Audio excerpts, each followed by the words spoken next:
Bom dia, sexto ano! Hoje a gente vai dar continuidade à correção da nossa revisão de ciências. A gente vai começar com ciências hoje. A gente vai dividir o nosso tempo entre ciências e inglês e a gente vai corrigir mais um pouco da nossa revisão. Então, vamos começar. Eu deixei para casa para vocês da revisão de ciências para vocês continuarem fazendo do número 4 até o número 15. Só aí mais uns 10 exercíciozinhos para casa. Então, vamos começar lá no número 10. Eu vou aumentar aqui para vocês poderem enxergar bem aquilo que eu vou escrever. Mas vamos começar. No número 4 fala assim: as células podem se locomover.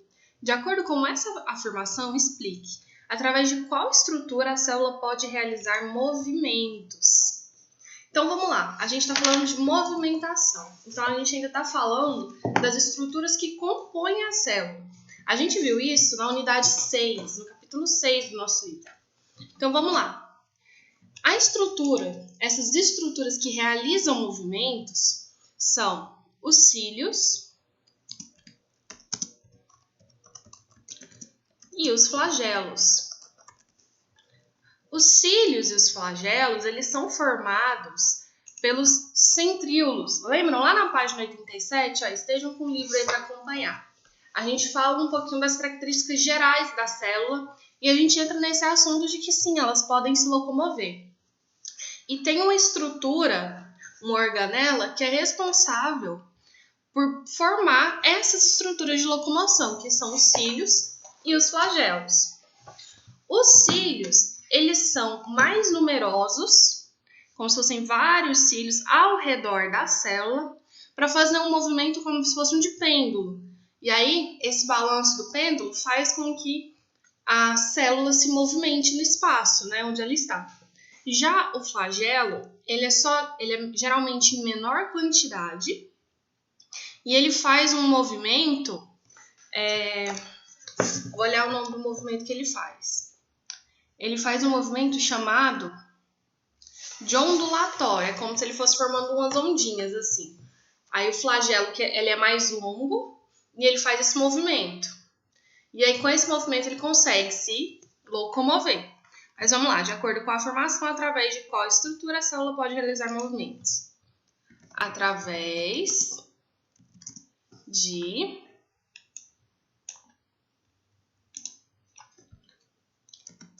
estruturas de locomoção chamadas cílios e flagelos. Cílios são distribuídos em maior quantidade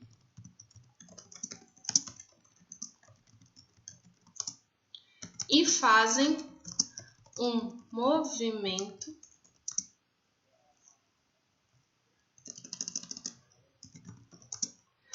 pendular. Pendular é aquele movimento de pêndulo que vai e volta, vai e volta. E os flagelos, eles são em menor quantidade e realizam um movimento ondulatório.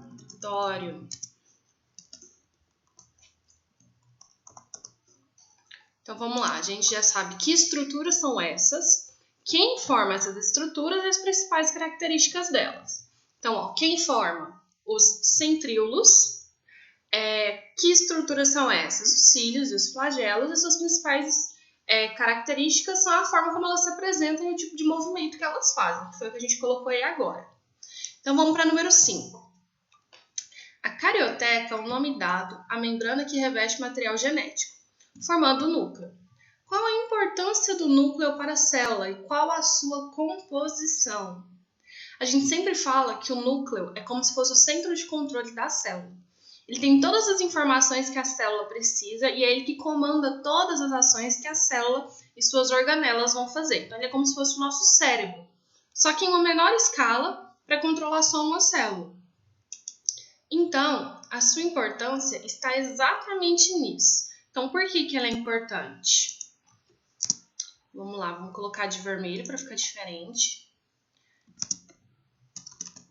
O núcleo,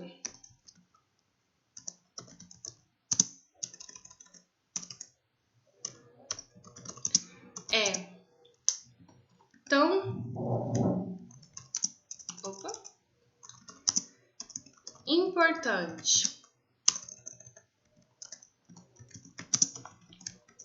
para a célula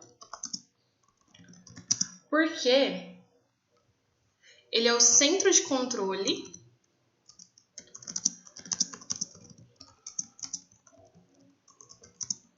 das ações e funções realizadas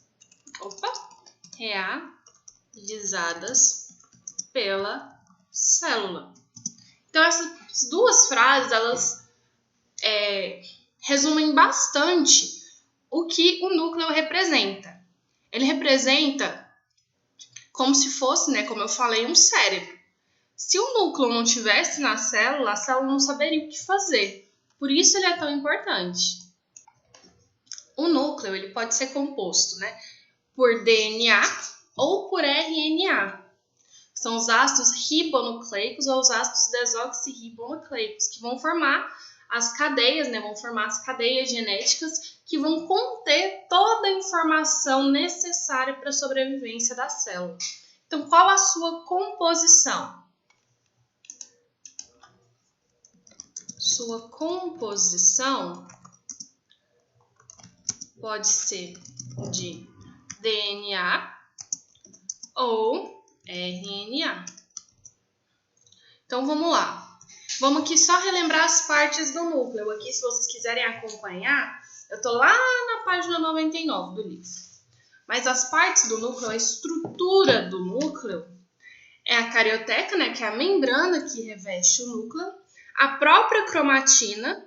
A cromatina é o DNA ou RNA, formando como se fossem tranças. As cadeias se enrolam nelas mesmas e formam a cromatina.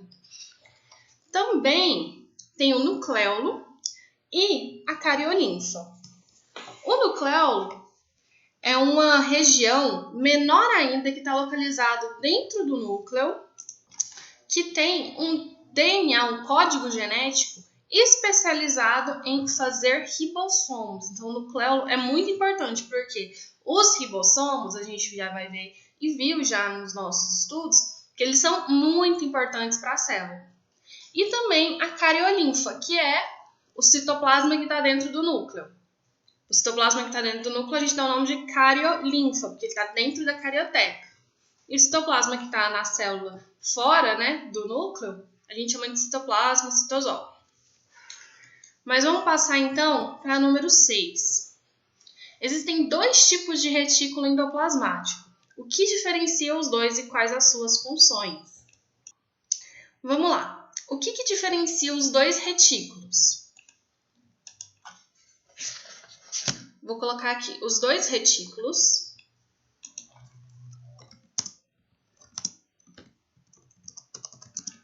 se diferenciam pela presença e ausência de ribossomos acoplados na parede do retículo. Lembra que tem um retículo endoplasmático que a gente chama de granuloso, ou então a gente pode chamar ele também de rugoso. Esse retículo, ele tem as bolsas que formam a organela do retículo, mas imagina que aqui é a parede. Vamos colocar ela assim, ó. Aqui é a parede da célula. Deixa eu ver aqui. Aí aqui, ó, na parte da parede, pregado na parede, acoplado na parede, tem um monte de ribossomo pequenininho que dá o aspecto de ter vários grãozinhos. Por isso que ele chama retículo endoplasmático rugoso ou granuloso. E a sua principal função é fazer proteínas, formar proteínas. Então, vamos aqui. A gente responder a primeira parte da pergunta. O que diferencia os dois? O que diferencia os dois é a presença e a ausência de ribossomos na parede do retículo. Ponto. Deixa eu só acentuar isso aqui. Ausência. Ok. Então, ó, eu vou chamar o retículo endoplasmático rugoso de hair retículo, ó, retículo endoplasmático rugoso. Então, vamos lá. O retículo endoplasmático rugoso, tem a função de formar proteínas, enquanto o retículo endoplasmático liso, que não tem ribossomos na parede da membrana, ele tem outra função. Ele tem função de transporte e também de fazer hormônios. Então, vamos aqui, ó. Tem a função de fazer. Vocês podem substituir fazer por produzir.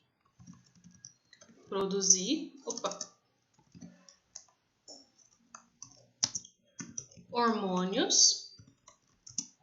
O que mais que ele produz?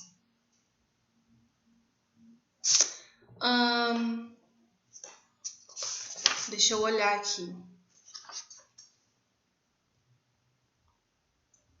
E também, né, transportar substâncias. Vamos colocar transportar substâncias. Transportar substâncias. E desintoxicar o organismo. Então, olha lá. A gente relembrou aqui retículo, funções de retículo, o que diferencia eles e quais as suas funções. Essa diferença nas funções é exatamente porque um tem ribossomo e o outro não tem. Então, o ribossomo ele dá uma função especializada, ele faz proteína. Então, vamos lá. Eu pedi na número 7 para vocês diferenciarem eucromatina e heterocromatina. Esses dois tipos de cromatina, elas são encontradas dentro do núcleo. Lembra que eu falei que lá dentro da carioteca tem a cromatina, que é o núcleo que fica bem condensado. É como se... Imagina se os meus dedos fossem os filamentos, né? As partes do núcleo, porque ele é bem... Deixa eu colocar aqui para vocês.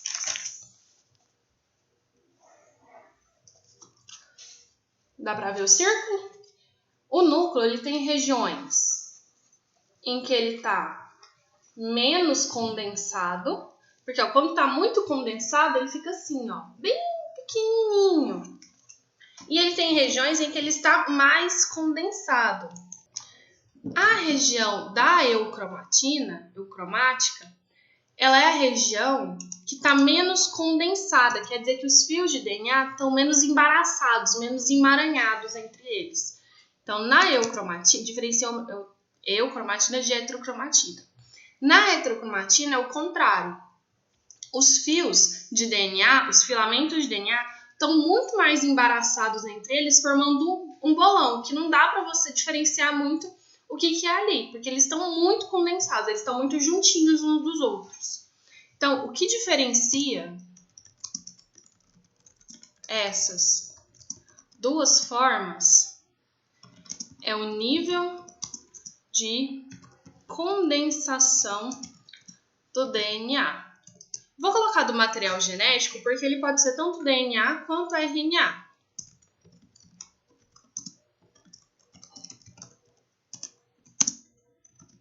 Quando está muito condensado, recebe o nome de heterocromatina.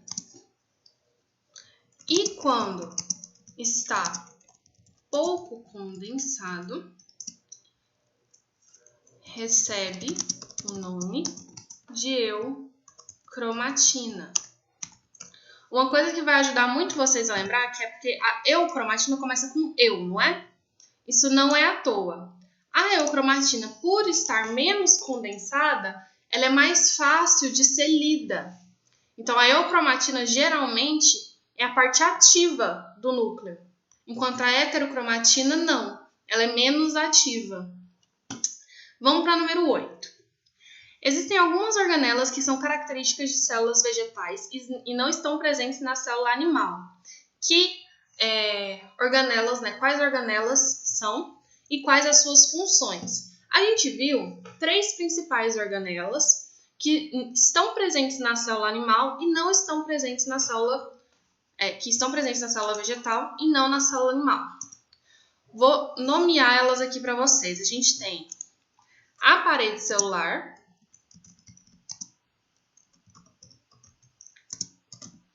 que é uma proteção a mais, que tem função protetora. A gente tem também os cloroplastos,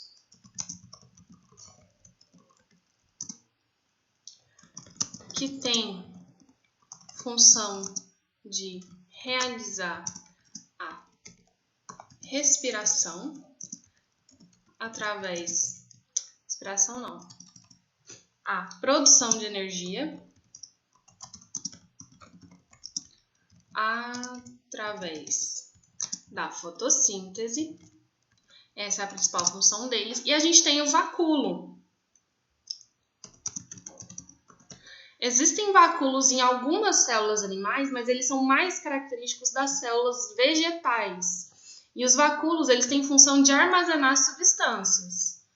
O vacúolo tem função de armazenar substâncias.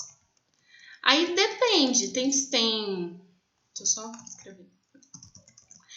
Tem algumas células vegetais que precisam armazenar muita reserva energética.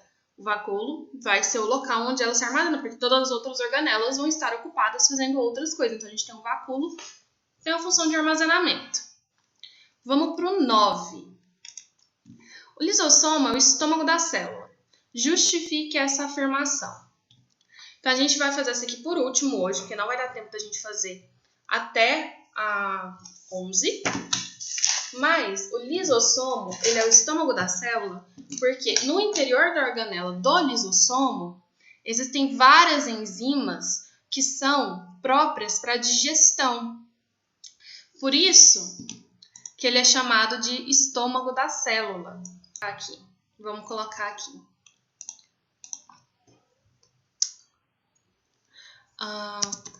O lisossomo recebe esse nome. Esse nome não, né? O lisossomo recebe. Lisossomo é o estômago da célula. O lisossomo é conhecido assim, pois no seu interior estão muitas enzimas digestivas e sua principal função é realizar a digestão no interior da célula. Aí você me fala assim, mas a célula não come nada, por que ela precisa de digestão? É exatamente o contrário. Lembra que a gente viu agora há pouco, nos nossos últimos capítulos sobre sistema digestório, sobre o que são enzimas? As nossas células, elas consomem energia através de vários mecanismos. E elas trabalham para isso.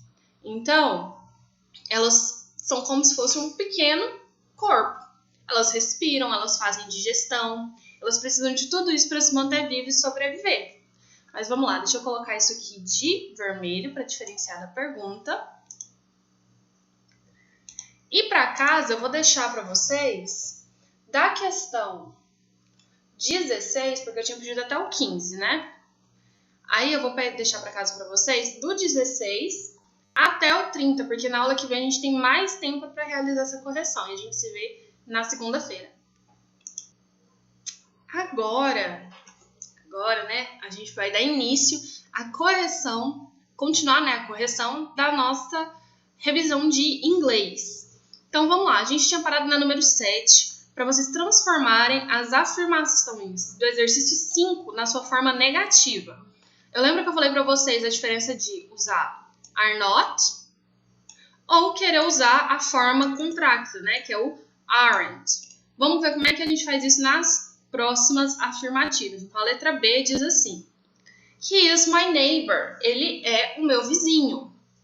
Na negativa, a gente tem que acrescentar o not. Então, a gente poderia escolher fazer assim. He is not my neighbor. Vou colocar só o N aqui. Vou escrever tudo, né? Neighbor. E eu escrevi tudo errado, né? Nossa. Neighbor. He is my neighbor. Então, vamos lá. A gente pode escolher colocar assim, he is not my neighbor. Ou a gente pode colocar he isn't my neighbor.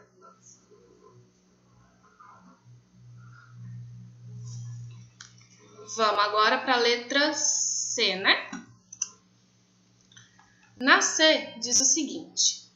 She is at the supermarket. Então, ela está no supermercado. Mas, eu quero dizer que ela não está no supermercado. Então, she is not at the supermarket. Ou, eu posso colocar she isn't at the supermarket.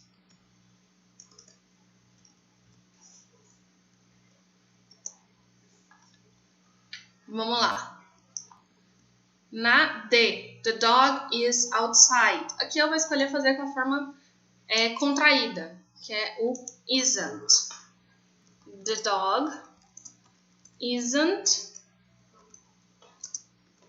outside. É isso que diz na afirmativa? The dog is outside. The dog isn't outside. E na letra E? Fala assim, we are friends. Né? Nós somos amigos. Aí você quer fazer a frase negativa. We aren't friends. E na letra F? You are my enemies. Vocês são os meus inimigos. Então, a gente tem aí you are not ou you aren't my enemies. E na letra G, a gente tem they are upstairs. Eles estão lá em cima, no andar de cima. A gente pode colocar they aren't upstairs. They aren't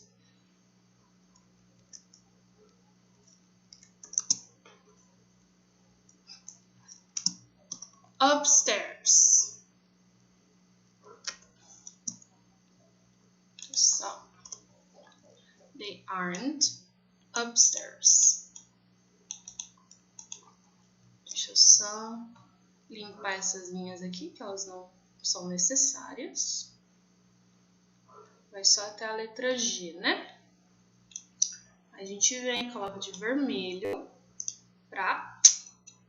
Então, vamos continuar. Eu pedi para vocês fazerem na de inglês até a 11. Vamos fazer a 8 agora. Complete com o verbo to be adequadamente. Então, aqui tá faltando o are ou o is. Então, a gente vai interpretar a partir do sujeito. Se for plural, é are. Se for singular, é o is ou o am. Então, vamos lá. Ellen and Barbara drink milk every day. Então, Ellen e Barbara. Eu até deixei o sujeito em negrito. Então, aqui são duas pessoas. Então, se são duas pessoas, é plural. Então, a gente vai completar com are. Are Ellen and Barbara? Então, vamos aqui, ó. They também é plural. É eles. Então, they are drinking milk every day. Então, you é você. Só que o complementar do you pode ser, mesmo ele podendo ser plural ou singular, é o are. porque é assim que funciona a concordância. É igual conjugação verbal. I am, you are, they are, he, she, it, is. Então, essas partezinhas do que concorda com cada verbo que eu tô querendo mostrar aqui para vocês. Então, are you. Então, aqui, ó, eu já terminei de completar para vocês, de acordo com o sujeito. Ó, se for singular, feminino ou masculino, ou se for eu, a gente tem o am ou o is, e se for plural, a gente tem o are. Então, eu terminei aqui de completar para vocês. Agora, na 9, eu peço assim, reescreva as frases abaixo, utilizando a short form do verbo to be, que é a forma contraída, que é o short form. Então, você vai juntar, por exemplo, o she com is, we com are. Como é que a gente vai fazer isso? Vou escrever aqui do lado grandão, ó. She is vai virar she's. Working. Trabalhando. We are playing vai se transformar em we're playing. Então, vocês já viram um padrão, né? A gente vai pegar o finalzinho aqui do verbo to be e juntar ele. Is he speaking? Está ele falando? Quando é interrogativa e o verbo to be está no primeiro lugar da frase, a gente não consegue fazer a forma contracta dele. Mas, se fosse uma frase afirmativa, seria he is speaking. A gente só troca, né? Então, a gente poderia colocar his speaking.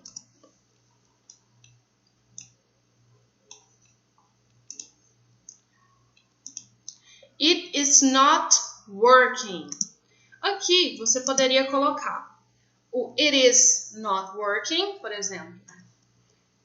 It's not working. Porque aqui você juntou o it com o is, formando it's. Ou você poderia falar it isn't working. Que aí você juntou o is com o not. De qualquer forma, você transformou numa forma menor, que é a short form, forma pequena. Vamos continuar aqui para a letra E. Are not teaching English. Então, aqui a gente tem mais um formato de pergunta. Como é que ficaria no formato normal? They are not teaching. Então, ficaria o mesmo caso dessa daqui, ó. A gente pode fazer o there, que é they mais o are. Ou a gente pode colocar they aren't, que é o are mais o not. They aren't teaching. E aqui a gente tem responda a questão 9 utilizando short answer. Short answer é a resposta curta, aquela resposta que você não retoma a pergunta. É tipo, como você está usando o verbo to be, é sim, eu sou, ou sim, eu estou, ou não, não estou, não, não sou. É a short form. A gente tem no yes, por exemplo. She's working. Imagina que alguém te fez uma pergunta, ela está trabalhando? Você quer dizer que sim. Então, você pode colocar yes, she is. Isso é uma short answer, que é uma resposta curta. A resposta longa seria yes, she is working. Então, sempre que for yes, você vai retomar o yes e aí ver qual forma do verbo to be utilizado, para você poder retomar ele na resposta, mas sem colocá-la muito longa. Por exemplo, na letra B. We are playing. Você pode colocar yes, we are. Porque seria assim, nós estamos. Deixa subentendido o resto. O no ficaria no. Agora vamos ver na letra C. É he is. Então, no, he isn't Porque você responde a pergunta retomando a própria pergunta. Então, se está na negativa, você responde na negativa. Por exemplo, na letra C. É na C mesmo? É, né? Na C.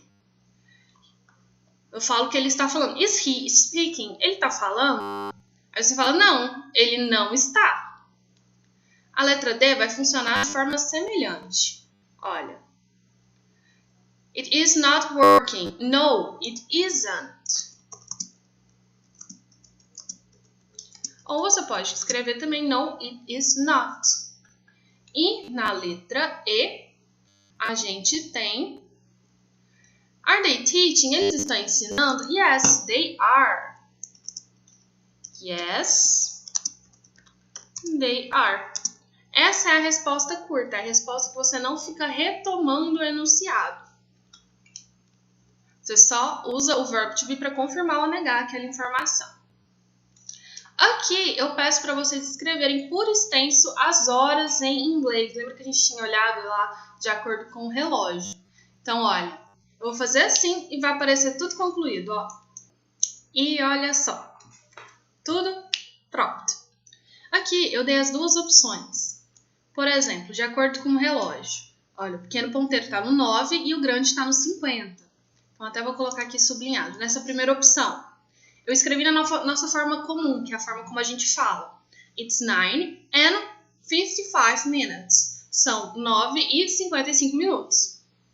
Ou eu escrevi da forma como eles falam, usando o to, que é o para, tipo, nesse caso, são 5 para as 10. It's 5 to 10. 5 para as 10. E no caso do past, que é o que passou. Mas aqui, olha. Mais uma vez, eu coloquei aqui no exemplo a forma mais comum que a gente fala. It's 10 or 15 minutes. São 10, 15 minutos. Ou a forma como eles falam. It's 15 past 10. Passou 15 minutos das 10. E assim por diante. Olha, dá uma olhada. It's 8 and 5 minutes ou 5 past 8.